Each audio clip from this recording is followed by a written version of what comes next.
திருவண்ணாமலை அருகே நிலத்தை அபகரிக்கும் திமுக ஊராட்சி மன்ற தலைவர் மற்றும் அவரது மகனை போலீசார் தேடி வருகின்றனர். நாயுடுமங்கலம் ஒட்டங்கொல்லி பகுதியில் மகேஸ்வரிக்கு சொந்தமான நிலம் திமுக ஊராட்சி மன்ற தலைவரும் ரியல் எஸ்டேட் தொழில் செய்து வரும் தமிழ்ச்செல்வன் என்பவருக்கு தடையாக இருந்துள்ளது.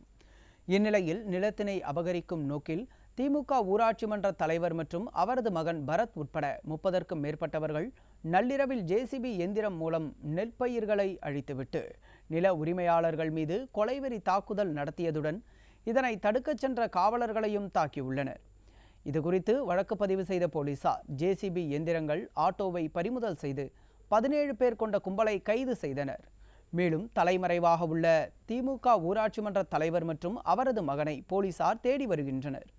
விடியா ஆட்சியில் திமுகவினர்களின் அராஜகத்தால் மக்கள் வேதனையடைந்துள்ளனர். வெட்டி போறது கத்தி எடுத்துட்டு வந்து குத்தி